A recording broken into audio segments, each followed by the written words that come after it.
Okay, guys. I know this has been a while since I did a video, and I haven't done one since my review of the 2021 WWE Royal Rumble pay-per-view, but since all the DLC has now been announced for Super Smash Bros. Ultimate, I figured I would give my thoughts about this.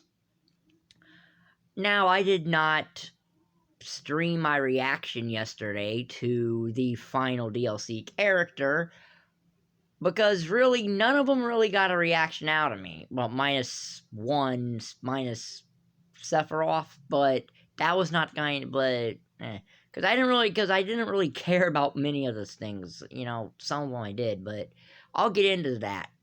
Uh, so I'm gonna give you my thoughts of all 11 Fighter Pass characters. There are technically 12 DLC characters, if you count Piranha Plant. I'm not counting Piranha Plant for the purposes of this video. So, Fighter Pass 1, we had Joker. Started with Joker. Joker is a very unique and fun character to play as.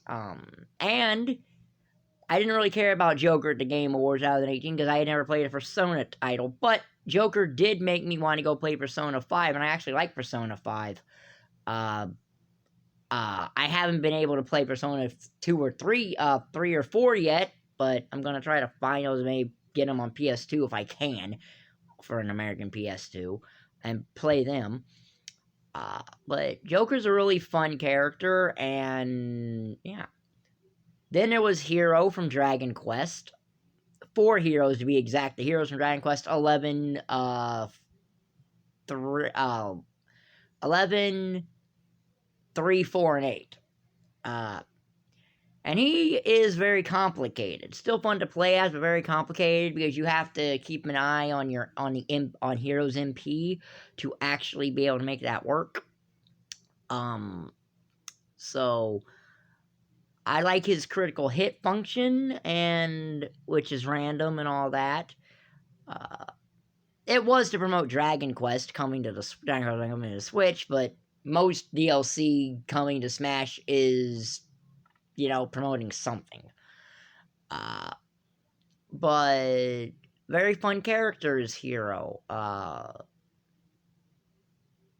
I really thought that that the Dragon Quest level 4 Spirit is probably one of the hardest DLC Spirit battles in this entire DLC, because I think it's probably meant to have a second player with, because of what you have to do and it being a stamina battle. But yeah. And also that got me to play Dragon Quest 11. I had known about Dragon Quest, but I never actually, but it wasn't as big over here as Final Fantasy was. So then we got to the 2 characters of Fire Pass 1 I actually knew about. Banjo-Kazooie and Terry Bogard. Banjo-Kazooie and Terry Bogard from Fatal Fury. Banjo-Kazooie out of Fire Pass 1 is the least gimmicky fighter in the entire Fire Pass 1, because all they really have is the Wonder Wing, and it's 5 uses per stock. But they're a very fun character. The music is kind of catchy in Banjo there. And for the people who really wanted Banjo-Kazooie, I'm glad they got them into Smash.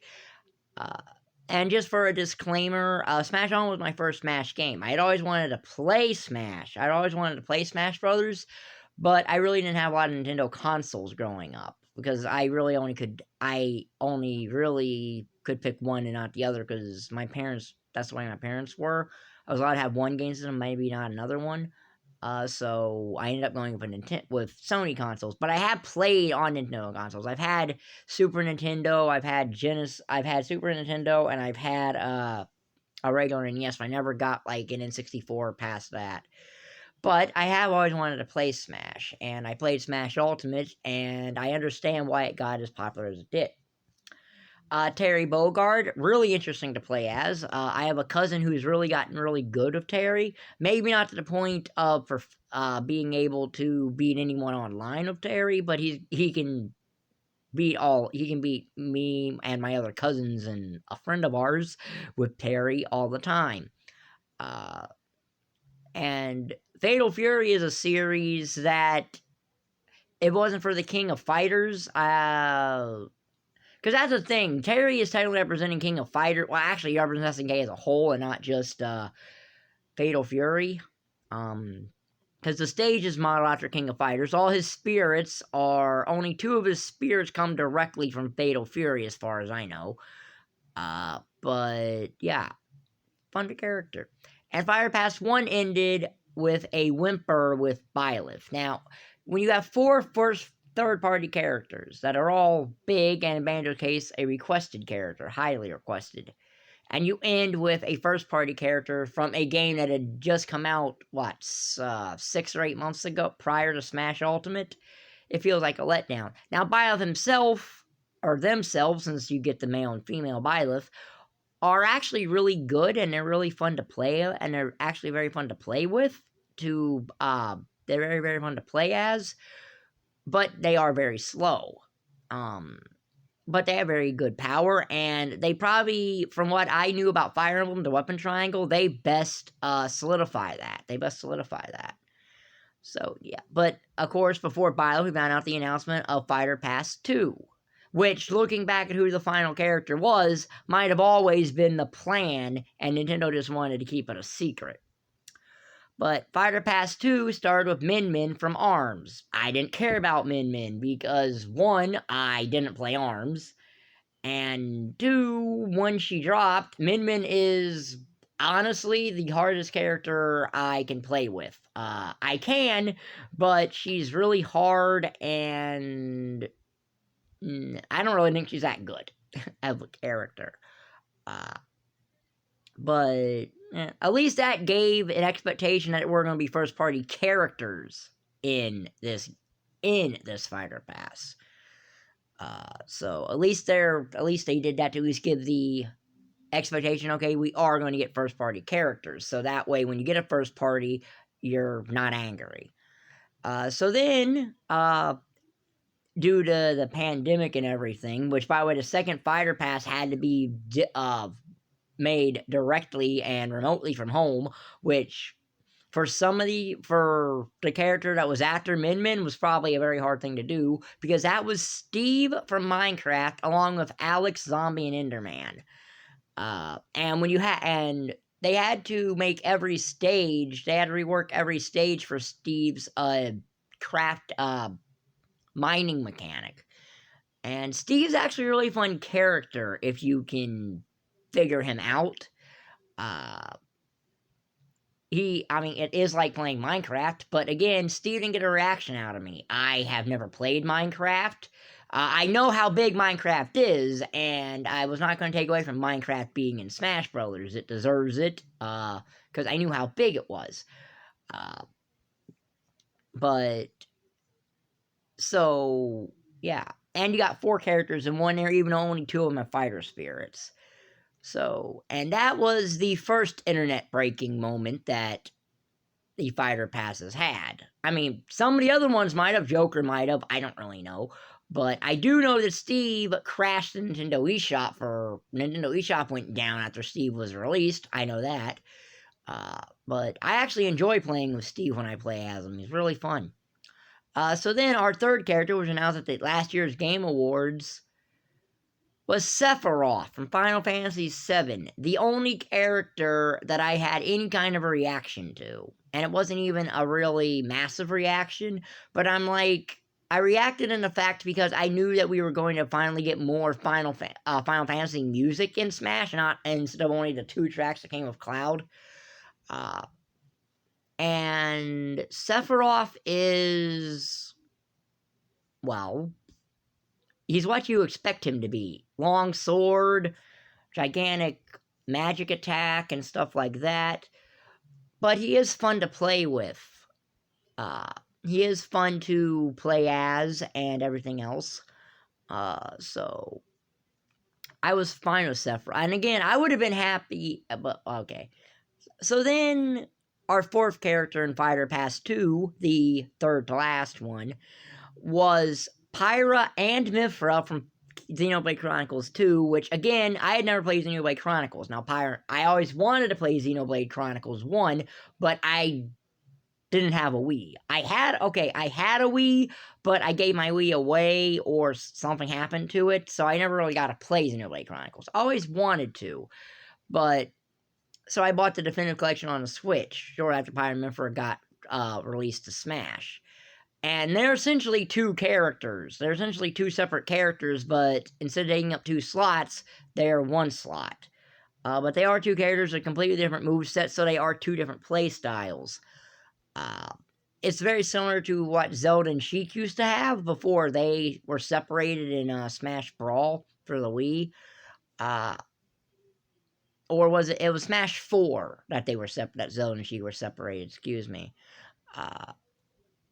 So yeah, they didn't really get much out of me, but I thought the Fire Pass was coming along because at that point, I thought it was coming along very nicely because at that point you had 2 first-party characters. Well, technically you had 3. You had Min Min and Pyramorpher, and you had 2 third-party characters in Steve and Sephiroth. So it was a fairly balanced pass then. Then we get to E3. And I knew that, okay, an E3 reveal should be big. And it was Bandai Namco's second character and Kazuya Mishima from the Tekken series.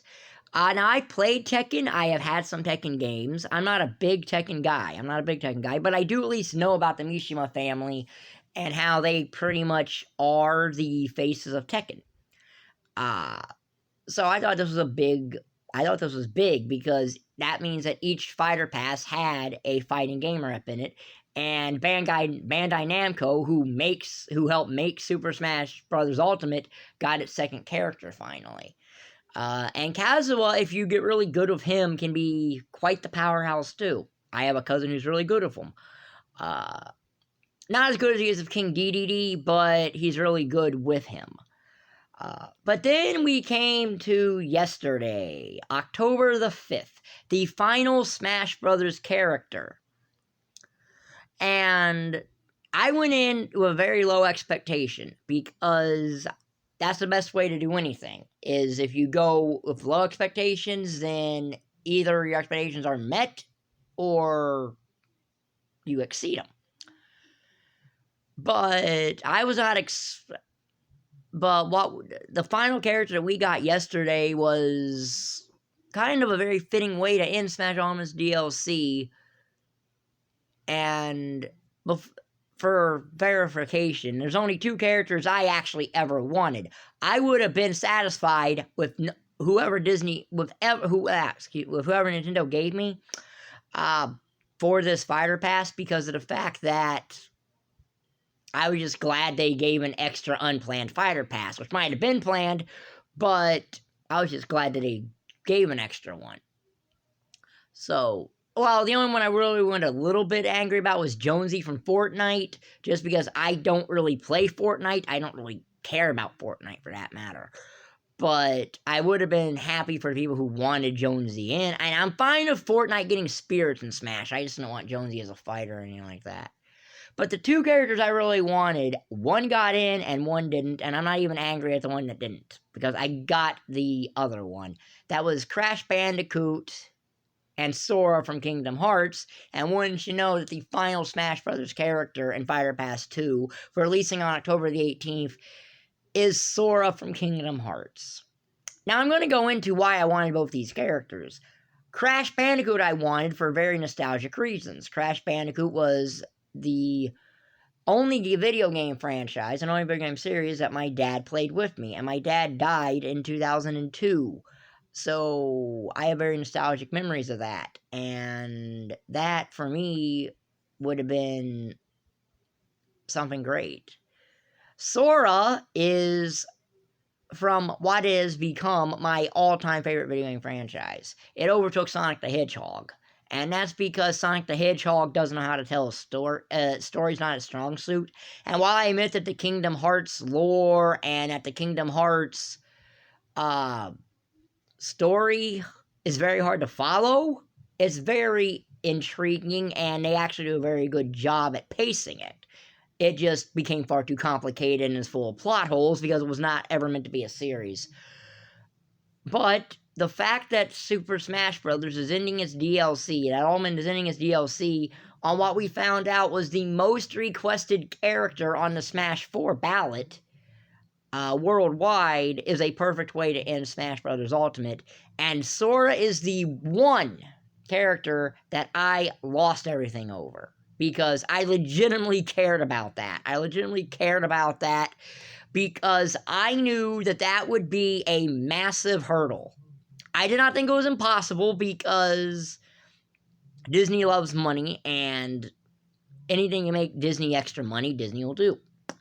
But I didn't think Nintendo would want to go through the legal hoops to get Sora.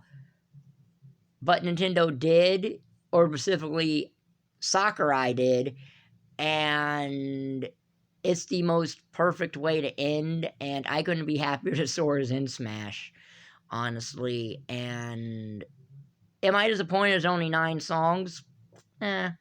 Yeah, but I don't really care, because Kingdom Hearts music is amazing, and any Kingdom Hearts music going into Smash was a plus. I like Hollow Bastion as a stage. In fact, since I mentioned now, let's talk about the other stages we got in the fighter passes. Mementos is really good, and I like that the color changes depending on what music plays. If it's on a 3, 4, or 5 track. It's a nice little fun stage. Yggdrasil's Altar can be annoying if you forget that it starts on the ground and works its way up, because you could end up losing a stock that way because you forget to jump onto the platform. Spiral Mountain is a nice little fun, just rotating stage. It doesn't have too much frills to it, but a nice little fun stage that I like. King of Fighters Stadium is very fighting game stagey because of how that works, since there's no edges unless it's an Omega or Battlefield form. So it's a nice, and you have to get them through the stage to KO them and knock them through the walls. That's a very fighting game stage. That's a very fighting game mechanic stage there. Garruk Mach Monastery, the 3 houses stage. I like that. I went and played Fire Emblem 3 Houses a little bit. It's not a horrible game. It's a nice little stage. That's all I can say about that. Spring Stadium from ARMS isn't I don't like it that much because of the springs on it. I think that you could do, it's a nice little fun stage, but I just don't like it as much as some of the others. Minecraft World, representing Minecraft, I like that it has different genomes, or binomes, or whatever those are called. And that they have day and night cycles. I think that's really cool, and I like that you can destroy most of everything that's in those.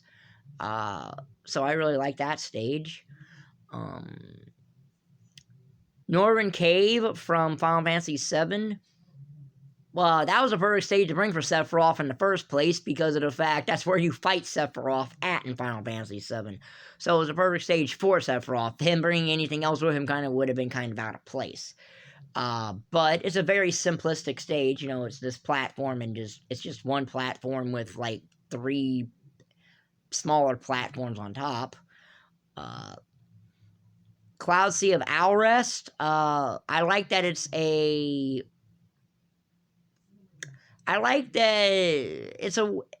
a very narrow stage, and you have to watch out if you're near the head, because it can change direction, you can fall off. So it has some strategy about how to get back, or you could be too far down and can't get back. So I think it's a nice little fun stage. Although I do think its Omega or Battlefield form is probably better. But that's what I think about 75M. 75M, I hate that stage. But I think the Omega form or Battlefield form is the best of 75M. Mishima Dojo from the Tekken stage is very similar to King of Fighters Stadium, and again, it feels very Tekken-y, and I like that stage. And of course, Hollow Bastion is probably the most perfect Kingdom Hearts stage because of how integral Hollow Bastion / Radiant Garden is to Kingdom Hearts. And that technically you also get Dive into Heart with it, so technically it's 2 stages in one. That's kind of fun. Now, what do I think about Sora coming into this game without any Disney references, minus the Mickey Mouse logo on the Keyblade? Honestly, I'm fine with that because I knew if he was going to get into this game, it would be on the condition that Disney characters are not in it, are nowhere near him at all. So I kind of knew that, and from what it looks like in the Sakurai Presents, that he's going to play just like he plays in the original Kingdom Hearts. I like what they did with him too. That he has he has 5 different costumes, and then 3 recollars for his Kate, and then 2 recollars for his Cage 2 costume, and 1 for his Cage 3 costume, and at each of them have a fighter spirit. So, yeah. Overall, I think Nintendo did a really good job with the DLC for Smash Ultimate, outside of possibly Byleth and Min Min and all that. I think they did a really good job with this DLC, getting characters that people wanted, even if it wasn't maybe characters I wanted, but I only wanted 2, so I really didn't care. I think they did a really good job with this DLC, and I really wish they would have just kept with it and just made another one, but after 3.5 years, games have to end at some point, so, there you have it. There's my there's my thoughts on all the Super Smash Bros. DLC that was paid, that was in the Fighter's Pass. If you want my viewpoint of Piranha Plant is just a little fun anomaly, fun, weird character. But, yeah. So, that's my thoughts on all Super Smash Bros. DLC. If you liked the video, like button's down there, subscribe button's down there, and thank you for watching. Bye.